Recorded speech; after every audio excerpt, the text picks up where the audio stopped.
So I want to welcome you to the 2021 Virtual Educators Workshop by the Society of Vertebrate Paleontology. I'm Josh Miller. I'm chair of the Education Outreach Committee. It's really a great pleasure to have folks here today. And of course, our panelists, Elizabeth Shreeve, Grace Wolf-Chafes, and Advait Jukar. And Brianna Pobner is here to help us out too, which is really wonderful to have her. So without further ado then, take it away, Elizabeth. Thanks for joining us today.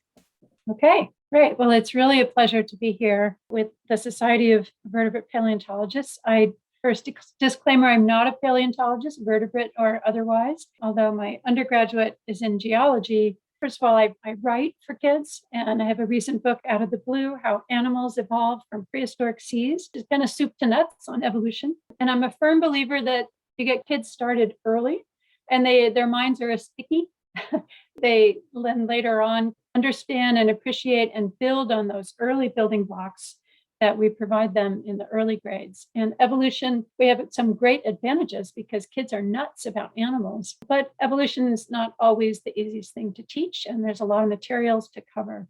So I'm going to talk about how we can use picture books and other resources and curriculum to help kids become sticky on the topic of evolution.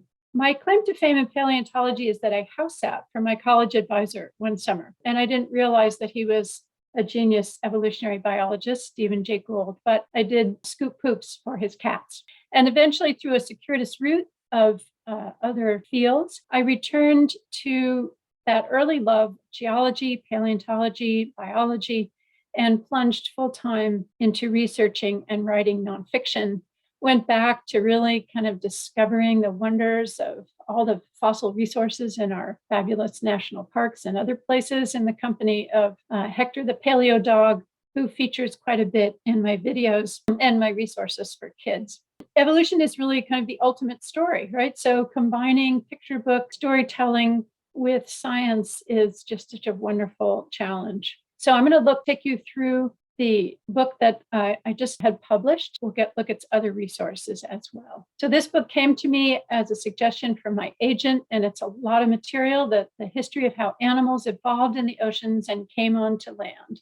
So I storyboarded it. I dove deep into research with the help of a lot of fantastic scientists. And I'm going to take you through some of the highlights of the book. Because kids identify so closely with animals, I started with a question. Which two of these animals are the closest relatives? Two have ocean homes and they have similar shapes. But the surprise that's revealed through the story is that the two that you might think are related are actually not related. And we start with the smallest animals the world has ever known. We start with the early story of microbes, and we end up with the largest.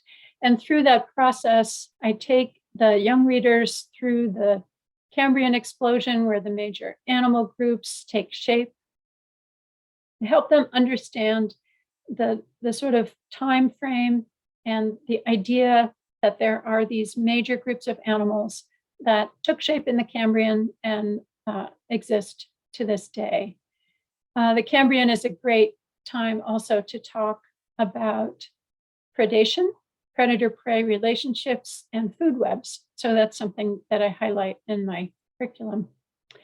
Another thing that people don't realize, young or old people, most people, is that life began in the oceans. And for many, for billions of years, there was nothing happening on land. And here I reached out to scientists who were experts in what was the first fossil evidence of life on land. And, maybe it was something like this little millipede creature.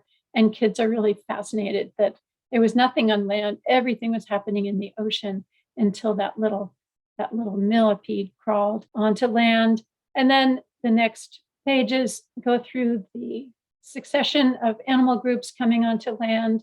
And of course, the wonderful stories of the Eurypterids, who are so giant compared to us. Kids are fascinated that an octopus could be related to a land snail. But what about animals like us, the chordates with backbones? And here we get into the Devonian with the age of fishes, and they love to hear about Dunkleosteus and Alcoprian. And so then when did those animals come onto land? Well, of course, sometime in the late Devonian, the first globe-finned fish evolved and wriggled onto the muddy shore and began to gulp air. And here kids can understand that the idea of tetrapods, four-limbed animals, and how our bodies show the fish inside us. And here the work of Neil Shubin was really helpful to me. I was so happy to meet him in Chicago last month. Help kids to relate to how their bodies are similar to those of fish, and fish even get the hiccups like we do. You got to have some dinosaurs when you talk to kids about prehistory.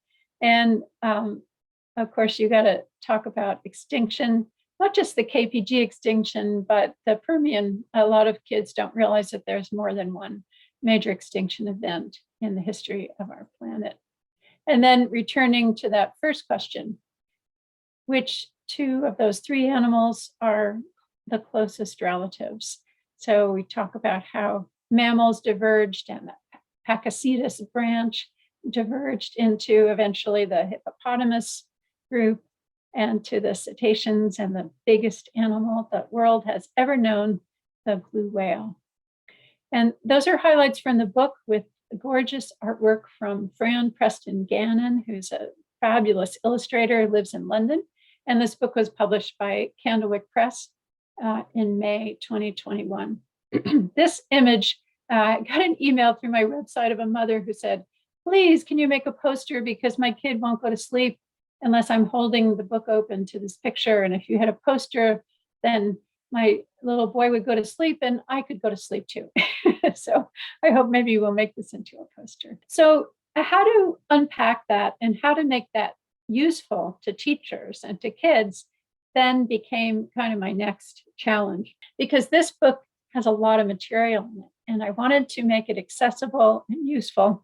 And I had learned so much and I wanted to share that. So the first thing I did, go to the next generation science standards and other science standards. Now, to you teachers, these may be very straightforward. It took a little while for me to understand how to decipher NGSS. But one thing that did strike me is that the performance expectations in the elementary school grades, those are where you lay the building blocks that students build on later. So if kids just pick up a few ideas about prehistory and evolution, they will be ready for what you're going to teach them later on in the upper levels. So I went through NGSS for grades 1 to 5, and they're there for every grade level in 1 to 5. And then, of course, in middle school and high school, they're also there, but they're at a more complex level. So they're building with statistical modeling and molecular studies and so forth, trying to focus my curriculum and make it useful, featuring the book. It's clear that grade 3 is really where NGSS kicks in for evolution, because there's specific topics on biological evolution, unity and diversity, the fossil record, common ancestry, natural selection, all those exciting topics that kids want to learn about because you trick them into learning because they're crazy about animals, and kids are naturally kind of biophilic and they want to learn this stuff. So that was really helpful. This is elementary, so to speak, for you guys, but for a writer, it takes a little while to decipher this, and I think it's something that teachers can help with science communicators, how to decipher curriculum. I did have help from some wonderful teachers as I did this. And the first thing that I did was make a bunch of videos, because we are in COVID. It's not easy to get into schools, and teachers are looking for visual material that communicates information that correlates with Common Core and NGSS. So I've done a lot of teaching videos that you can find either through my website or through my YouTube channel. Video trailer, a video that kind of talks about the research and writing process. And then one that I think would be really interesting for you teachers of middle school and high school is a longer video with interviews with 3 scientists who helped me with the book, Neil Shubin, Dr. Petra Searwald at the field, and Dr. Rich Moy at California Academy of Sciences. And then for my curriculum, I made a series of quick videos that are 4 to 5 minutes long. And this is what that curriculum looks like. This is a curriculum that really focuses on grade 3, but is applicable for K to 5. Each of the lessons addresses a part of the book. So we start with early life and go through the Cambrian explosion, the big move onto land, invasion of the fishopods, and back to the blue. And each has a little video and a classroom activity. And here you can see that what some of the classroom activities look like and how those NGSS topics kind of fall out. This curriculum is currently being beta tested by a wonderful teacher in Southern California. And she's been sending me a lot of recommendations for revising it. So I'll have a revised version by the end of the year. And you'll see some of the students' work here. So in the Cambrian explosion, they actually design their own predator and prey. They make a list of what those adaptations might be. They draw them out, and then they hand that worksheet, those drawings, over to the next group, and the next group has to design a prey animal that can defend itself against the particular features of that predator. And so it goes. So they essentially are doing a little evolution exercise inside their classrooms. Big move on to land. Here we have kind of flashcards that the kids match up. The teacher can cut them up, and then the kids have to match them up like a fish, what matches up with a human. In lesson 4, they create their own mini book, and the kids really love this. They invent their own stories with animals that have traits that are based on features and information from the book. And then finally, lesson 5 is getting beta tested next week. Super excited to see what they come up with. The concept of a shared common ancestor is one that is hard for people to understand. I get a lot of comments from kids like people descended from monkeys and things like that. So the point here is to try to help kids understand the idea of a shared common ancestor, and the activity is called How to Climb a Family Tree. So all of these resources are on my website, along with some additional resources, including a bibliography that Brianna and I are maintaining that has children's books and resources on evolution. And it's available through my website, and I think Brianna is planning on posting it to the Smithsonian's Human Origins site. But this is what it looks like. It's not beautiful, but it's got a lot of good information. And if you have suggestions for it, it has a little place where you can submit suggestion to add to the list. So far, we've been focusing on younger readers, K to grade 9, but we are open, I think I can speak for Brianna, to expanding to older high school age through K-12. And the age groups are shown there. We included websites because there's a lot of wonderful websites that have resources such as, if you don't know PBS Eons, check it out because they're just so much fun. And kids love them. I love them. I've learned a lot, and even got to meet Callie Moore when I was in Montana last month. And I think they do a fabulous job of making paleontology fun. A few highlights from the list for the early age group. Dino Dad Reviews had that my book kind of fit between Grandmother Fish and When the Whales Walked, which I was thrilled because I love those two books. But Grandmother Fish is brilliant and does a great job of just really introducing the little ones to the concepts of evolution. There's a new book out, a new Magic School Bus book on human evolution. It's really great. And it's wonderful that that book series that has such popular and notoriety tackled human evolution. I think it's great.